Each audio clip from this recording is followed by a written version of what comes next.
영국의 등반가 중에 조지 말로리라는 사람이 있는데요. 이 사람은 어떤 사람이냐면 그 인류 최초로 에베레스트 정상에 오르겠다는 꿈을 가졌던 사람입니다.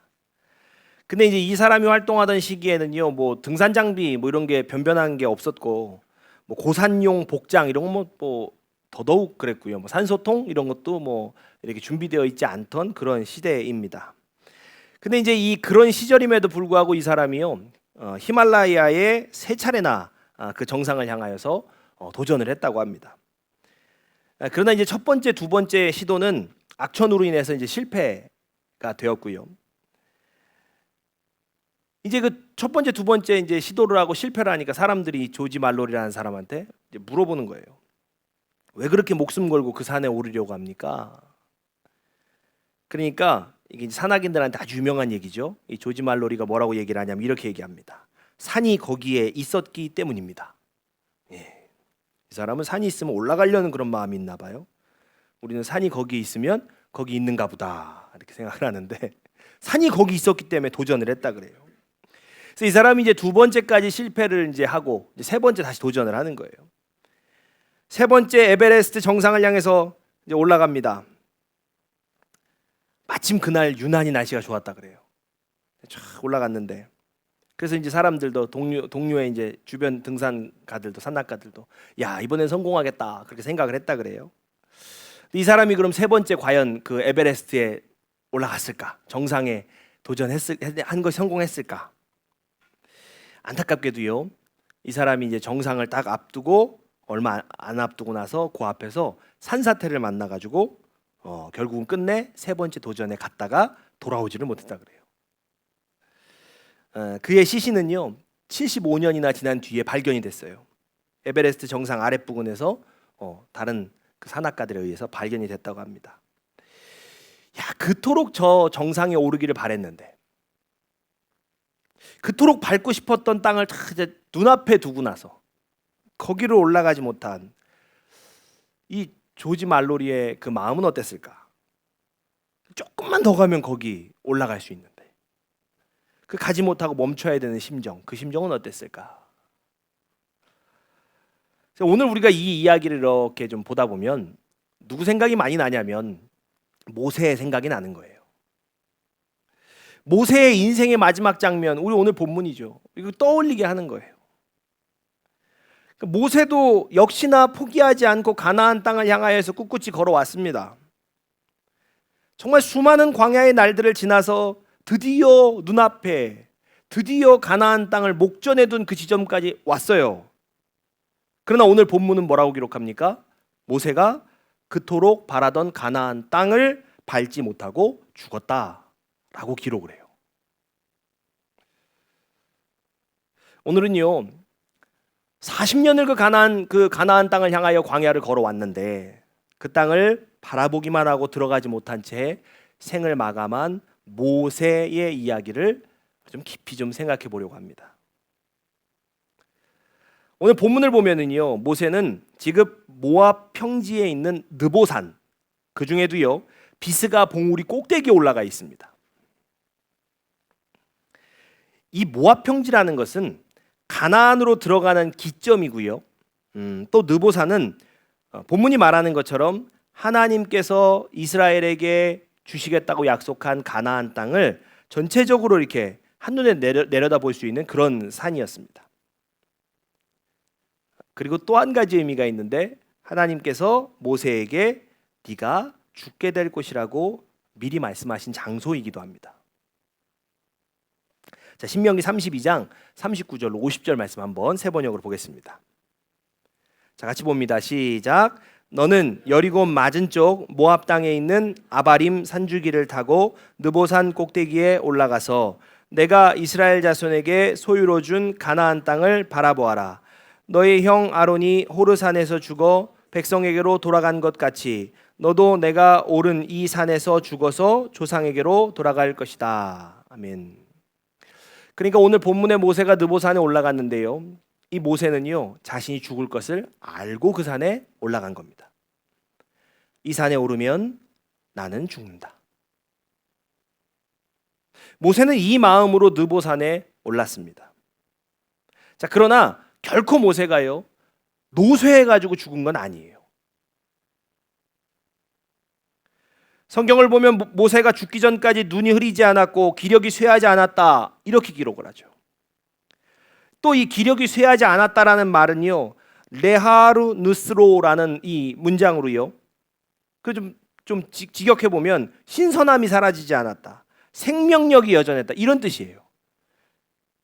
그러니까 모세는 죽음을 앞둔 시점까지, 그러니까 죽을 때까지 어떤 사람이었냐면 여전히 건강한 지도자였어요. 이런 모세가 왜 가나안 땅에 들어가 보지도 못하고 느보산에서 죽어야 됐을까? 아마 성경을 좀 보신 분들은 그 이유를 익히 알고 계실 거예요. 민수기 20장에 의하면요 이스라엘 백성들은 모세에게 마실 물이 없다라고 불평을 합니다. 하나님은 모세에게요 어떻게 얘기하냐면 반석에게 명령하여 물이 나오게 하라 이렇게 얘기를 말씀하셨어요. 그러나 모세가 어떻게 합니까? 반석에 명령하는 대신에 지팡이로 반석을 2번 내리쳤어요. 그렇게 물이 나오게 합니다. 그리고 바로 그때에 하나님께서 모세가 가나안에 들어가지 못하고 죽을 수밖에 없는 이유를 설명을 하시죠. 자, 민수기 20장 12절로 13절 말씀. 자, 같이 봅니다. 시작. 여호와께서 모세와 아론에게 이르시되 너희가 나를 믿지 아니하고 이스라엘 자손의 목전에서 내 거룩함을 나타내지 아니한 고로 너희는 이 회중을 내가 그들에게 준 땅으로 인도하여 드리지 못하리라 하시니라. 아멘. 그러니까 모세가 지팡이로 반석을 2번 내리쳤어요. 그러고 나서 바로 하나님께서 이 말씀을 하시는 거예요. 그래서 우리가 이제 흔히 어떻게 이해를 해왔냐면 모세가 하나님이 명하신 대로 그 말대로 명령한 대로 하지 않고 막 화를 내듯이 반석을 그것도 2번이나 내려쳐가지고 가나안 땅에 들어가지 못하게 됐다. 우리 이렇게 이해를 했죠. 또 말씀을 보면 하나님께서 말씀 가운데 뭐라고 말씀하시냐면 내 거룩함을 나타내지 아니하였고 라고 말씀하시잖아요. 그러니까 우리가 어떻게 이해해 왔냐면 이 모세가 이 지팡이를 탁 내리치는 퍼포먼스를 보여가지고 하나님이 아니라 자기가 물을 낸 것처럼 그렇게 보였기 때문에 그래서 하나님이 이 모세 가나안 땅에 못 들어가게 하신 것 같다. 우리 이렇게 이해를 해왔습니다. 즉 모세가 하나님의 영광을 자기 행동으로 가려버렸기 때문에 그가 그토록 바라던 가나안 땅에 못 들어가게 됐다라고 우리는 이해를 이제 해왔죠. 여러분 이게 완전히 틀린 말이 아닙니다. 하지만 우리가 가만히 말씀을 보면 한편으로 어떤 생각이 드냐면 하나님 말씀에 순종하지 않은 걸로 치면 이스라엘 백성들이 훨씬 많잖아요. 모세는 그거 한 번인데 그거 한 번 그렇게 했다고 해서 가나안에 못 들어가게 하신다? 와, 이거 하나님 너무 가혹하신 것 같아요. 자, 그런데 또 우리가 이 말씀을 가만히 좀 살펴보면요 뭘 발견할 수 있냐면 하나님께서요 너 왜 말로 명령하라고 했는데 그 지팡이를 2번이나 내리쳤니? 그래서 너는 가나안에 못 가고 죽는 거다 라고 이렇게 직접적으로 말씀하신 부분이 없어요. 자, 그러니까 우리가 이 말씀을 가만히 보면서 어떻게 생각할 수 있냐면 모세가 지팡이로 반석을 2번 내리쳤기 때문에 가나안에 들어가지 못했다 라는 말이요 완전히 틀린 것은 아니지만 그 이유가 또 100% 정확한 이유라고 말하기도 어렵다는 거예요. 자, 그러면 이제 우리가요 하나님께서 하신 말씀, 직접 하나님께서 하신 말씀을 다시 한번 살펴보자는 거예요. 자, 하나님께서는요 지팡이로 반석을 내리친 모세에게 이렇게 말씀하셨어요. 너희가 나를 믿지 아니하고. 하나님은 분명 모세에게 뭐라고 얘기하셨냐면 네가 나를 믿지 않았기 때문이다 라고 말씀하셨어요. 여러분, 모세가 믿지 못한 건 무엇일까요? 모세가 믿지 못한 것. 여러분, 이걸 알기 위해서는요, 반석에서 물이 나오기 전 하나님께서 모세에게 하신 말씀을 좀 우리가 살펴봐야 돼요. 자, 민수기 20장 8절입니다. 같이 읽습니다. 시작. 지팡이를 가지고 내 형 아론과 함께 회중을 모으고 그들의 목전에서 너희는 반석에게 명령하여 물을 내라 하라. 내가 그 반석이 물을 내게 하여 회중과 그들의 짐승에게 마시게 할지니라. 아멘. 하나님 말씀은 분명히 이렇습니다. 반석에게 명령하여 물을 내라. 네가 그 반석에서 물을 내게 하라. 자, 하나님은요, 하나님께서 직접 내가 반석에서 물이 나오게 하겠다라고 하지 않으셨어요. 오히려 모세, 네가 그 반석에서 물이 나오게 할 것이다 라고 말씀하신 거예요. 분명히 모세, 네가 반석에서 물이 나오게 할 것이다 라고 말씀하셨어요. 모세가 믿지 못한 말씀 뭐예요? 바로 이 말씀인 거예요. 자신이 말만 한다고, 말로 명령한다고 정말로 물이 나올까? 그걸 믿지 못했습니다. 왜냐하면, 왜 그걸 믿지 못했냐면, 그것은 이전에 하나님께서 물을 내셨던 방식이 아니었던 거예요. 이스라엘 백성은 과거에 르비딤에서도요, 물이 없다라고 불평한 적이 있었습니다. 그때 하나님께서 반석에 물이 나오게 하신 방법이 이것이었어요. 자, 출애굽기 17장 6절입니다. 같이 봅니다. 시작. 내가 호렙산에 있는 그 반석 위 거기서 내 앞에 서리니 너는 그 반석을 치라. 그것에서 물이 나오리니 백성이 마시리라. 아멘. 이전에는요, 하나님께서 반석을 치라고 하셨어요. 모세는 그대로 순종을 하였고요, 실제로 반석을 치니까 물이 나왔습니다. 그러니까 오늘 본문의 모세가 반석을 내리친 행동은 그냥 감정에 치우쳐서 그냥 화가 나가지고 정말 맷셀인 게 아니라는 거예요. 이전에 하나님이 사용하셨던 방법, 그 방법을 반복한 거예요. 그런데 하나님께서는 이번에는 뭐라고 말씀하셨어요? 모세, 네가 말만 해도 반석에서 물이 나올 것이다.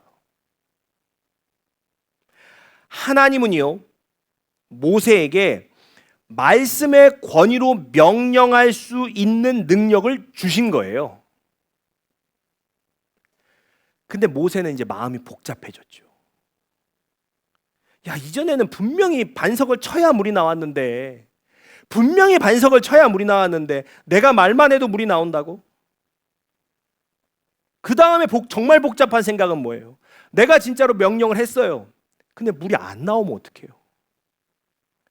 안 그래도 지금 이스라엘 백성들이 자기한테 불만이 많고 막 권위에 도전하는 이 상황 속에서 가서 다 보는 앞에서 말로 명령을 했는데 물이 안 나와버려요. 그럼 어떡해요? 정말 짧은 순간에 모세는요, 정말 생각이 복잡해졌을 거예요. 결국은 모세는 네가 말만 해도 반석에서 물이 나올 것이라는 하나님의 말씀을 믿지 못해요.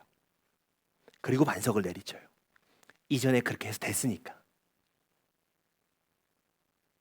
즉 하나님께서요, 이미 자신 안에 하나님의 능력을 위임하셨다라는 그 사실, 그 말씀을 믿지 못한 거예요. 그게 모세가 믿지 못한 부분입니다.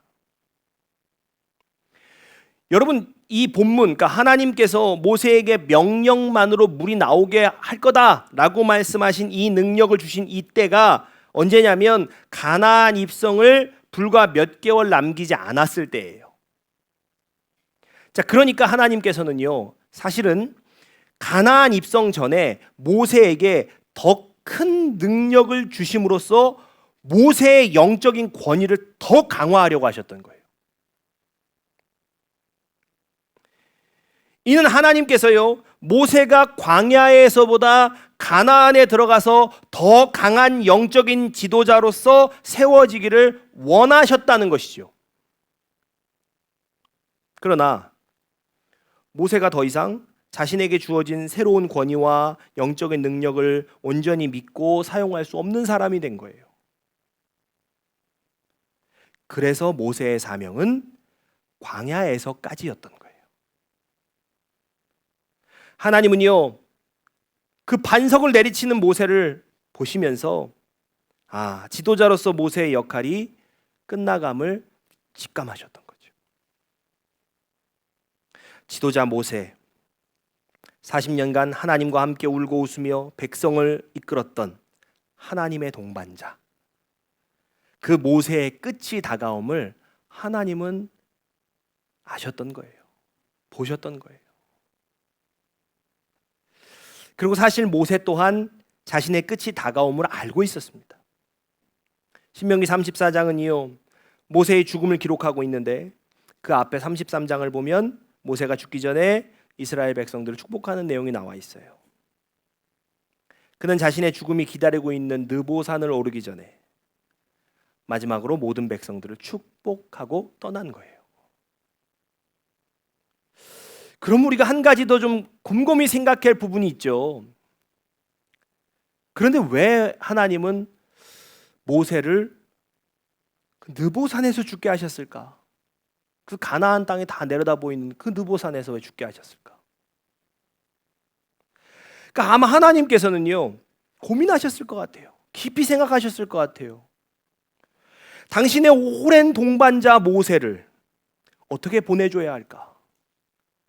깊이 생각하신 것 같아요. 그러면 모세를 느보산에 데리고 가신 이유가 있다는 거죠.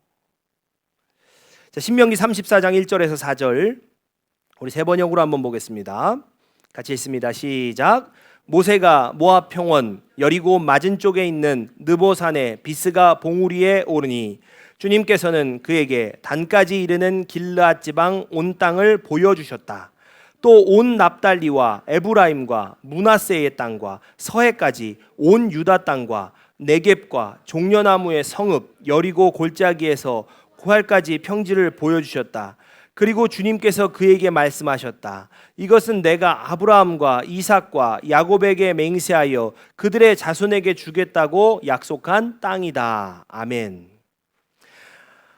하나님께서는 모세에게 가나안 온 땅을 보여주시면서 말씀하셨습니다.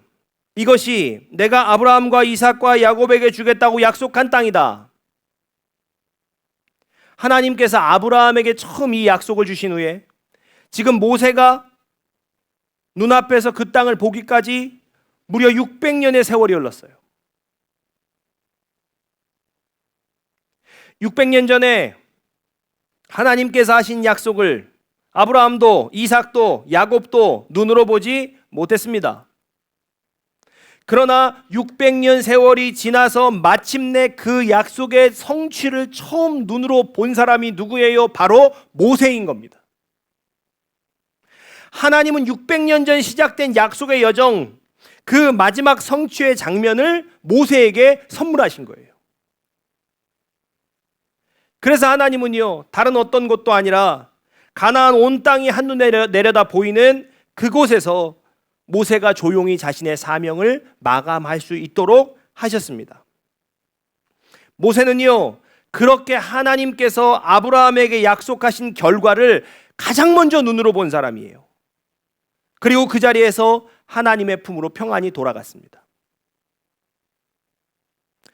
모세가 미디안 광야에서부터 하나님께 부름을 받는 순간, 그 순간부터요, 느보산에서 조용히 눈을 감기까지 그의 사명의 모든 시작과 끝은 오직 하나님 손에 있었습니다. 여러분, 모세의 삶은 우연이 아닙니다. 처음부터 끝까지 하나님의 계획 속에서 움직인 인생이었습니다. 그래서 모세의 마지막은요, 결코 초라하지 않았습니다. 그는 가나안 땅에 들어가지 못한 불쌍한 지도자, 그거 아니었습니다. 하나님께서는 그가 사실은 가나안에 들어가 권위를 잃은 지도자로 남지 않도록 가장 알맞은 때에 그의 마지막을 친히 정해 주신 거예요.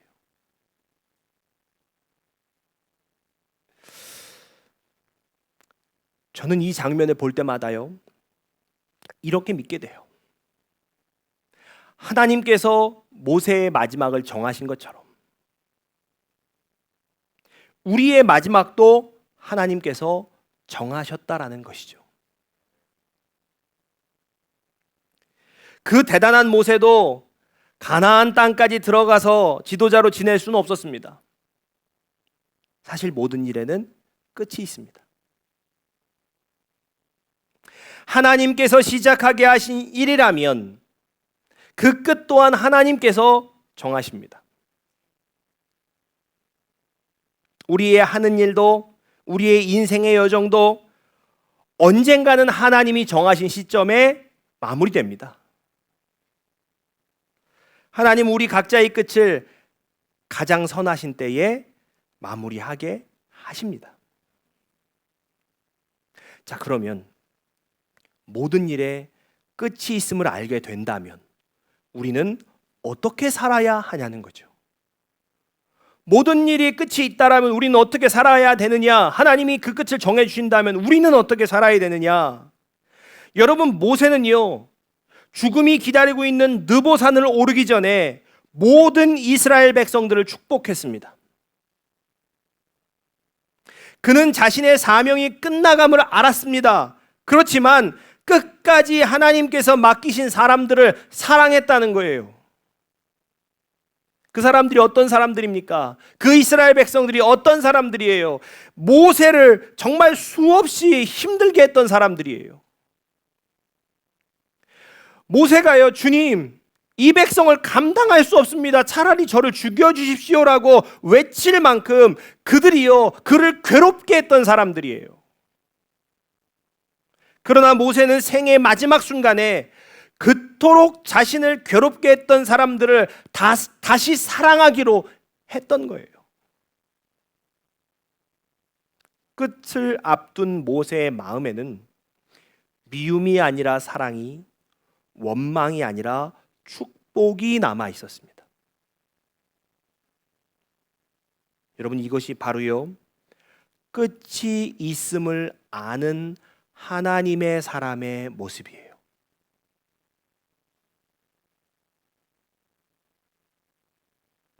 모든 일에는 끝이 있습니다. 그렇게 말씀드렸습니다. 그렇다면 끝을 앞둔 사람이 해야 되는 일은 무엇일까?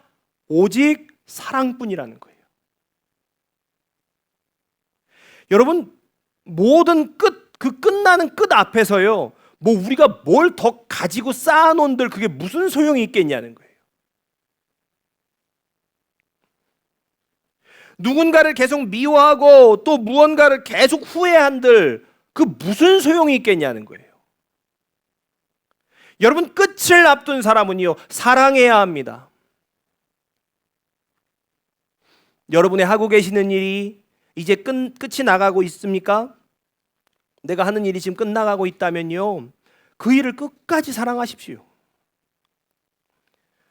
그 일을 해오면서 겪었던 모든 힘겨움과 미움, 그리고 그 원망, 그 이제 다 흘려보내십시오. 결국 그것들은 모두 사라질 것들입니다. 그러나 사랑은 남아요. 사랑은 결코 사라지지 않습니다. 여러분, 모세가 마지막에 남긴 그 사랑, 그 모세의 사랑으로 남긴 그 축복은요, 여러분, 여전히 이스라엘 백성들 가운데 지금도 살아 있습니다. 세월이 흘러도요, 유대인들이 오는 날까지 세계의 중심에서 영향력을 발휘하는 이유, 그 근원에는요, 바로 모세가 남긴 사랑이 있다는 거예요. 그 축복이 있다는 거예요. 모세가 남긴 사랑은요, 사라지질 않아요. 사랑은 세대를 넘어 이어지는 하나님의 역사이기 때문입니다.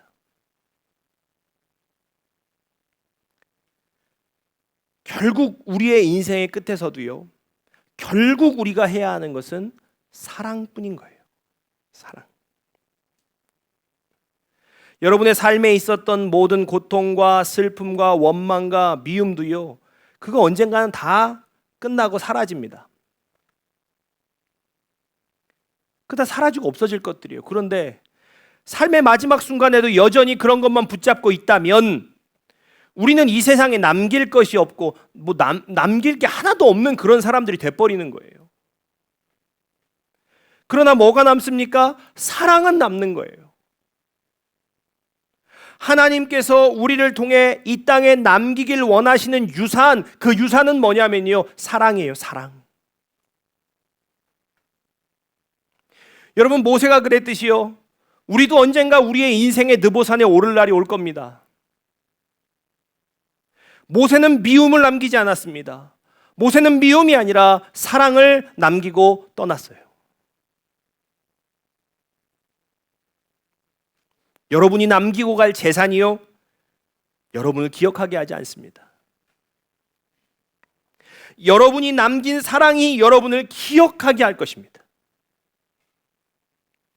여러분이 남긴 사랑은요, 살아서 세대를 넘어서 역사할 거예요.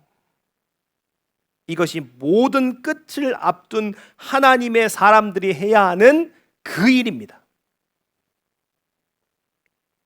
그러므로 여러분, 모든 일에 끝이 있음을 잊지 마십시오. 그리고 사랑하시길 바랍니다. 여러분의 일을, 여러분의 주변 사람들을, 여러분의 인생을 사랑하시기를 바랍니다. 그리고 그 사랑으로 영원히 기억되실 수 있는 저와 여러분 되시기를 주님의 이름으로 축복합니다. 아멘. 우리 같이 찬양하고 기도하겠습니다.